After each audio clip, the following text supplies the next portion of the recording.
Hello जी, कैसे हैं आप सभी लोग। आशा करती हूँ स्वस्थ हैं, मस्त हैं, मज़े में हैं।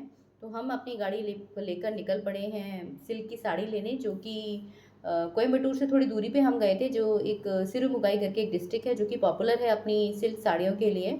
और यहाँ पे बेसिकली प्योर सिल्क, जो ओनर थे उन्होंने हमें बताया कि प्योर सिल्क जो है वो यहीं पे बनना शुरू हुआ था।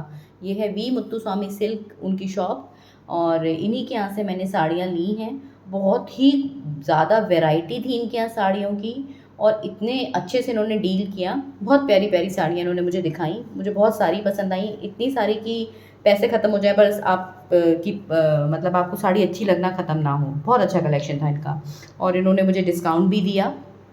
बहुत ही बढ़िया साड़ियाँ थी इनकी। तो मैं आपको अपनी पहली साड़ी दिखाने जा रही हूँ।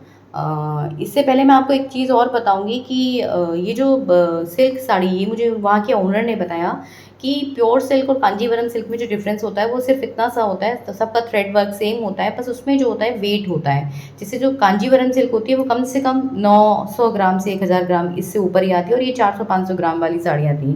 तो मैंने इतनी ये 400-500 ग्राम वाली साड़ियाँ ही ली थी। ये साड़ी गोल्डन कलर की थी, इस पे कॉपर की बूटी थी। ये साड़ी मुझे बहुत अच्छी लगी क्योंकि मुझे थोड़े से यूनिक कलर पसंद आते हैं, तो ये साड़ी मुझे पसंद आई थी। ये कुछ मुझे ऐसी ही पड़ी थी अराउंड 9000 की। और इसके बाद में मैं आपको दूसरी साड़ी दिखाती हूँ। ये साड़ी जो थी ये प्योर सॉफ्ट सिल्क में ही थी। ये और सॉफ्ट सा थी, ये पहली वाली साड़ी से और ज़्यादा सॉफ्ट थी, और इसका कंट्रास्ट मुझे बहुत अच्छा लगा। ये जो इसमें नियॉन कलर का आप देख रहे हैं, ये इसमें पल्ला है, और मजेंटा ग्रीन, रानी जो कहेंगे, या फिशिया पिंक कह लीजिए, ये है। इसका पूरी ऑल ओवर साड़ी ऐसी ही है, इसमें वर्क है सेल्फ में, और ब्लाउज़ इसका प्लेन था। तो बहुत खूबसूरत साड़ी थी, जो कि मुझे करीब 12,000 की पड़ी थी, जिसमें मुझे डिस्काउंट मिला था। इसके बाद मैं आपको अपनी तीसरी साड़ी दिखाऊंगी। वो साड़ी मुझे और मेरे हस्बैंड को देखते ही पसंद आ गई थी, इतनी सुंदर साड़ी थी।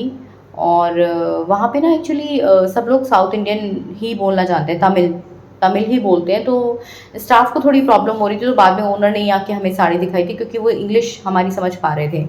और ये ग्रीन कलर की साड़ी, इसका कॉन्ट्रास्ट, इसका वर्क, इसकी बूटी, ये सब मुझे बहुत पसंद आई। मतलब ये देखते ही साड़ी बहुत ग्रेसफुल लगेगी बनने के बाद में, तो ये साड़ी मुझे बहुत अच्छी लगी। इसके बाद में एक और साड़ी थी, जो कि जिस साड़ी को मैं बोलूँगी कि उस कलर को मैं बेसिकली सिल्क साड़ी में बहुत टाइम से ढूंढ रही थी। और ये सारी साड़ीज़ इतनी हल्की हल्की सी है ना, कि देख के लग रहा था कि नहीं, आई कैन कैरी दैम। क्योंकि मैं साड़ियाँ ना, थोड़ी हैवी साड़ियाँ होने की वजह से मैं साड़ी बहुत ही रेयर पहनती हूँ। तो मुझे सिल्क की साड़ी स्पेशली मेरे हस्बैंड इसीलिए दिलाने गए थे, क्योंकि उन्हें पता है कि मुझे सिल्क साड़ीज़ पसंद हैं। ये साड़ी, इसका पल्ला जो था वो उसी कंट्रास्ट में जो मैंने आपको दिखाया ग्रीन, उसमें था, और इसका ब्लाउज भी इसी कलर का था। अब जो साड़ी है वो है नियॉन ग्रीन कलर की, और फ्रोजी कलर का इसका बॉर्डर है, उसी कलर का इसका पल्ला था, और उसी कलर का इसका ब्लाउज था। ये साड़ी देखिए, मेरे एक्सप्रेशन से पता चल रहा है कि ये साड़ी मैं पता नहीं कब से ढूंढ रही थी, और मुझे बहुत अच्छी लगी है।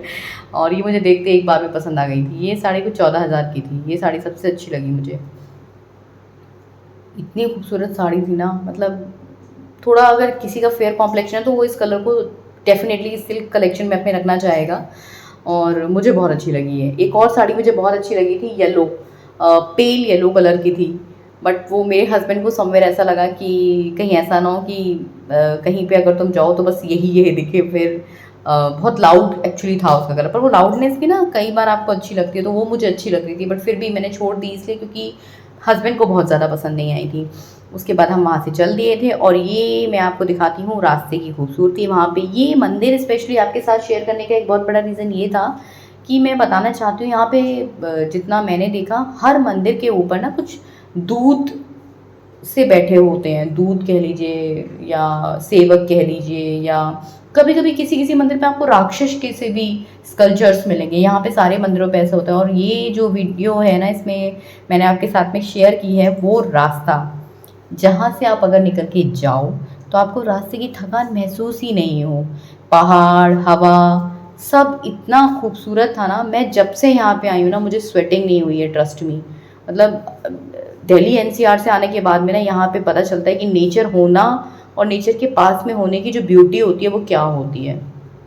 सीरियसली, मतलब इतना सुंदर मौसम यहाँ पे रहता है, 24/7 यहाँ पे हवा चलती है, और यहाँ एसी वेसी की ज़रूरत नहीं पड़ती।